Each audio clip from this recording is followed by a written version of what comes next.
سموني نواوري محمد، جزائري، حركت 3 خطرات. بغيت تعرف على حركت، تبغي تجي تشوف معايا، راه تشوف لا ميزان اللي رانا عايشين فيها اخويا. ها هو وين نسكنوا، حي كي داير، حوشنا هذا هو. حنا 8 تاع خوت عايشين في دار وكوزينه. هاي لا الدار. الو تفضل خويا. انا ما كنسكن اني والو، 9 تاع الناس راني في دار وكوزينه. كنتو داركم؟ الدار كاع كومبلي هنا. واحد بغا يروح يدي ستياسون روحه وصاي. يعني هنا ما كاش قبل، ما كاش. ما دوموندينا سلفيه اللي تقول له، يقول لك عطيني، واحد يقول لك عطيني رشوه، واحد يقول لك عطيني باش فون نخرج لك دراهم. رانا قاعدين نشوفوا بعينينا. درت دومون، تعلموا دومون، كنت في الصحراء درت لي دومون، قالوا لي 3 ملايين. رشوه، ما بغيتش انا رشوه، قلت بالك ربي ما يباركليش خبزتي ولا. الحمد لله راني في 7 سنين راني صابر، 7 سنين راني داخلها غير قد. غير قد. المخدرات اللي تاخذها هي ترجعك هكذا؟ لا ماشي المخدرات. المخدرات ما اقرصها، ما من ناكل حبه ولا 2 حبات نخرج. صلي على النبي اختي. صلي على السلام. دروك انت راكي مريحه، انت ديري روحك في بلاصتي، راكي مريحه، تشوفي امك تبكي مع عندك عشا. اش ديري انت؟ زوج خطرات وانا سويت لي على الصغرى. حاولت درت محاولة انتحار باش تخرج روحك. والثالثة هنايا. الرابعة الصباح نسمعوا التواق، كنت باين نموت كذا. ربي وعلقت روحك؟ علقت روحي باين نقتل.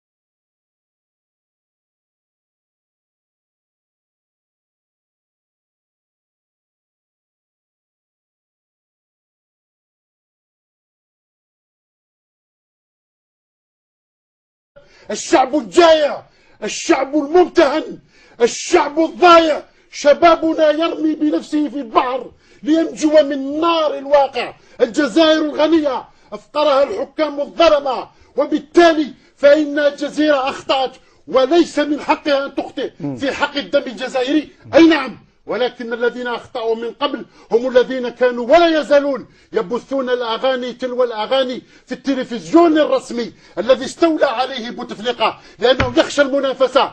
افتحوا المنافسة، اعطونا 10 دقائق في التلفزيون الجزائري. وكذلك تجاوز قبلهم ب4 أشهر جزائريون إلى تونس، لأنهم كانوا يظنون أن يجدوا ما يأكلون لأن قتلهم الجوع. الناس تموت من الجوع، والله مش مجازا. نشرت الجرائد الجزائرية على أسر والله ماتت من الجوع، ليس مجازا، بمعنى أن نضلوا في البيت لغاية الموت. لا، ماتوا.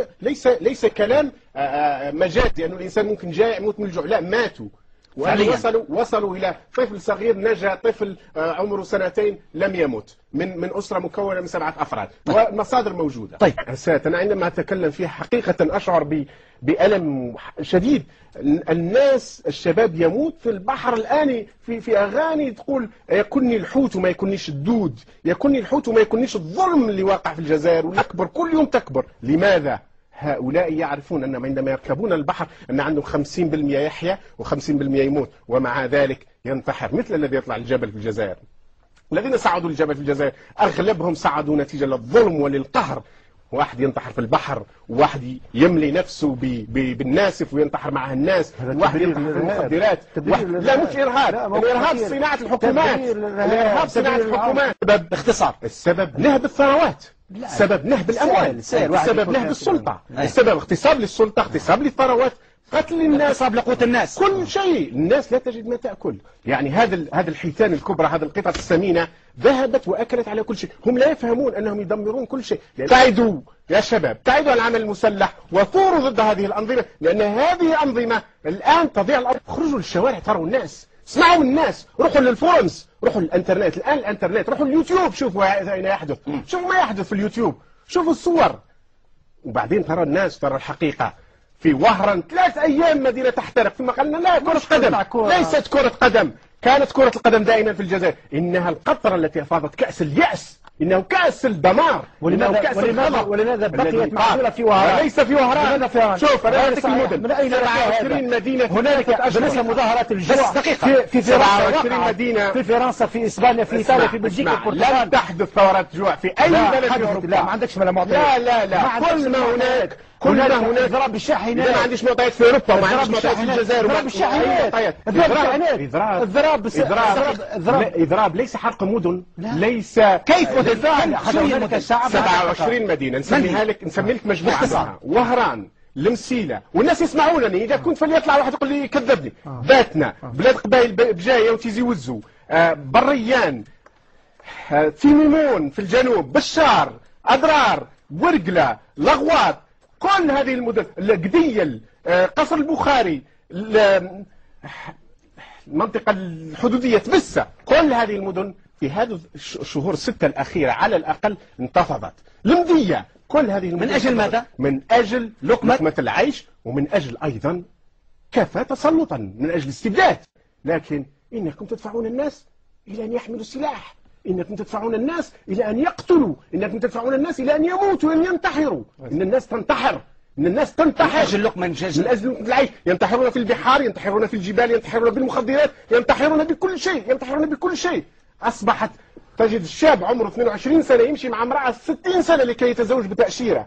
أصبحت شباب يذهب يتنصر لكي يأخذ تأشيرة. أصبح الناس تنتحر، فتنتم الناس حتى في دينها. في الجزائر الآن الناس تتنصر من أجل تأشيرة 92، ومع ذلك يأتون ويقولون إنها اليد الأجنبي. لا، إنها أيادي أبنائنا، إنها بأيادي الشباب الذي يموت في البحر، إنها أيادي الشباب الذي يموت بالمخدرات، إنها أيادي الشباب الذي ينتحر انتحار نسب موعة في الجزائر غير مسبوقة، غير مسبوقة. أين علماء الدين المسلمين؟ أين علماء الدين المسلمين؟ غير مسبوقة في الجزائر. أين وثم حتى على ذكر الخمار، حتى في الجزائر الآن تمنع المرأة من تلبس الخمار. مش هذا الموضوع. من باريس على الكاتب والباحث الجزائري أنور مالك، وهو ضابط جزائري سابق أيضا. فعلت الجيوش؟ ماذا فعلت الجيوش؟ الجيش، المؤسسة العسكرية الجزائرية صنعت حربا أهلية في الجزائر، صنعت حرب الرمال مع المغرب، صنعت جبهة البوليزاريو تمونها بالمال والعتاد والسلاح، حولت المغرب العربي إلى بؤرة لأطماع الأجنبية. ماذا فعلت المؤسسات العسكرية؟ المؤسسة العسكرية السورية منذ أكثر من 30 عاما لم توجه رصاصة واحدة والجولان محتل. ماذا فعلت الجيوش العربية حتى يتكلم على أنهم جاءوا مواطنين مخلصين كأنهم أنبياء؟ ماذا فعلوا؟ المؤسسات العسكرية صارت عبئا على الأمة. الميزانيات كل دولة عربية أكبر ميزانية هي ميزانية المؤسسة العسكرية. قيمة الإنفاق العسكري العربي فات 52 مليار دولار، في حين الإنفاق العسكري الإسرائيلي 9.5، والإسرائيل الآن تتحكم في كل الأنظمة العربية.